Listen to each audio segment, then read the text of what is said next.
Bueno, vamos entonces a ver cuáles son algunos de los puntos de vista teóricos. Acuérdense que es una teoría. ¿Qué significa una teoría? La teoría lo que busca es tratar de darle una explicación al porqué de algo, ¿sí? Esa es la, digamos, la definición de lo que es una teoría, ¿sí? Entonces, si nosotros tomamos en cuenta los puntos de vista teóricos, lo que queremos tratar de entender es por qué una persona desarrolla una parafilia o por qué se comporta de la manera en que lo hace. ¿Ok? Entonces, precisamente vamos a ver diferentes puntos de vista. Vamos a ver el punto de vista biológico, vamos a ver el punto de vista psicológico o psicoanalítico, vamos a ver el punto de vista sociológico y luego vamos a ver un punto de vista que, digamos, aglomera esas tres perspectivas, ¿sí? Que lo llamaremos un mapa del amor, ¿ok? Entonces, sabemos que las parafilias no son algo a lo cual muchos de nosotros esté acostumbrados, ¿no?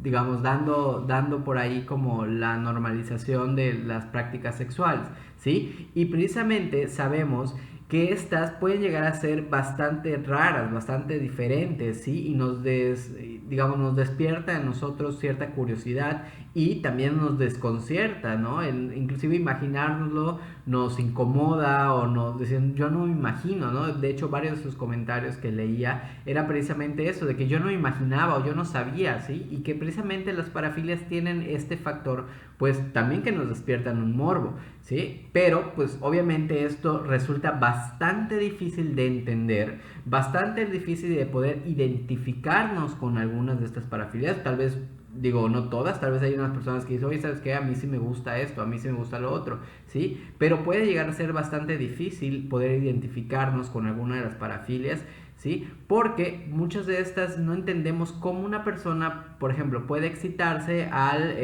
no sé, la coprofilia con las heces, digo, eso apesta, es antihigiénico, ¿no? O sea, digo, simplemente en la cabeza no entra, pero hay gente que sí, entonces eso es lo difícil de las parafilias, ¿sí? Y nosotros como terapeutas, como profesionales, precisamente no vamos a, si llegas a ser el caso, y más adelante lo vamos a platicar, tenemos que tener una actitud de entender a la persona y no tanto enfocarnos en la parafilia en sí, ¿ok? Entonces, vamos a empezar a platicar un poco cuáles son los puntos de vista teóricos que tratan de dar una explicación a estas parafilias.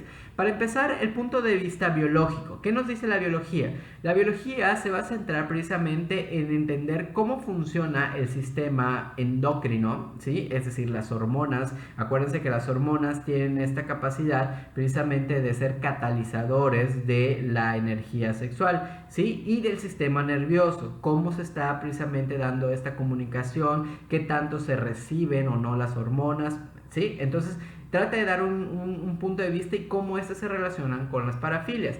También, pues obviamente, una de las hormonas que conocemos es precisamente la testosterona y determinar, bueno, si los niveles de testosterona pueden influir o no en el desarrollo de parafilias. De hecho, en el libro van a encontrar varios estudios que precisamente dan una explicación a que si el nivel alto de testosterona puede producirlo y llegan a, digamos, conclusiones interesantes porque no necesariamente porque tengas un alto nivel de testosterona o bajo nivel de testosterona significa que vas a desarrollar una parafilia, pero sí muchas de las personas que tienen parafilia tienen un alto nivel de testosterona y acuérdense que precisamente la testosterona es esta hormona que promueve o que incrementa el deseo sexual, ¿sí?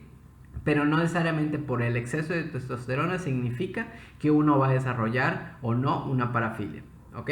Y también es algo interesante dentro de los estudios que realizan es ver que las personas cuando se les hizo estos estudios se dieron cuenta que tienen líbidos mucho más elevadas de los normales. Pudiésemos pensar que son personas que son hipersexuales. Si ustedes se acuerdan que veíamos en las disfunciones sexuales, hablábamos precisamente de la hiposexualidad, ¿sí? Que es decir, cuando había poco deseo sexual. Bueno, aquí hay un hiper deseo sexual, hay mucho deseo sexual. ¿Y qué pasa? La persona en estos, digamos, en los periodos normales de excitación, la persona tiene un periodo refractario muchísimo más corto, es decir, puede volver a excitarse sin esperar tanto tiempo, ¿no? Es más corto. tienen mayor frecuencia de fantasías sexuales e impulsos sexuales. Entonces, por eso hablamos de una hipersexualidad. De hecho, se le pudiese llamar inclusive un trastorno del deseo hipersexual, ¿no? La hipersexualidad, así como la hiperactividad, pero también se le conoce como la hipersexualidad. Entonces, pues una forma de poder explicar precisamente por qué una persona desde el punto de vista biológico pudiese desarrollar una parafilia, ¿ok? También tenemos el punto de vista del psicoanálisis. Y acuérdense que precisamente el psicoanálisis es una de las características que tiene, es poder entender desde el punto de vista del pasado, ¿ok? Desde las primeras experiencias tempranas. Y dicen que las parafilias es una, o pudiese entenderse como una de las maneras en cómo este momento que ustedes ya conocen, que es el periodo de la fase en donde la persona desarrolla defensas ante situaciones, ¿sí? Que precisamente pueda convertirse la parafilia en una defensa para evitar, pues, enfrentarse a situaciones que le generan mucha ansiedad, ¿sí? Por ejemplo, el contacto con otra persona. Aquí nos hablan de que puede ser precisamente contra la ansiedad de castración no resuelta en el periodo del complejo de Edipo. Ustedes se acuerdan precisamente en este periodo, en este complejo de Edipo, en donde como no se resuelve de una forma adecuada, se trata precisamente de restablecer, o se trata precisamente como una estrategia, una defensa ante aquellas ansiedades de castración, ¿ok? La ansiedad de castración es decir, bueno, como yo fui muy malo, entonces me van a castigar y me van a dañar y me van a hacer algo malo. Entonces, ¿qué hace la persona? Se protege, y una manera en la cual se puede proteger es creando defensas como las parafilias, ¿sí? Como una forma de expresar precisamente esa ansiedad, pero pues sabemos que muchas veces esto no es lo adecuado, ¿sí? De hecho, aquí nos plantean una idea de que, por ejemplo, que la masturbación con un objeto como un zapato puede permitirle a la persona, por ejemplo en este caso fetichista, satisfacer sus deseos sexuales mientras mantiene una distancia de seguridad con los peligros de poder ser, por ejemplo, inconscientemente rechazado por una mujer o por alguna persona, ¿sí? Por eso la persona tal vez desarrolla mejor, canalizo todos mis deseos sexuales hacia un objeto, porque como me genera tanta ansiedad el pensar que me van a rechazar o que voy a sufrir por este rechazo, entonces pues mejor me voy con un objeto que no me va a rechazar. Más o menos por allá va la cosa, ¿sí? Pero acuérdense que el psicoanálisis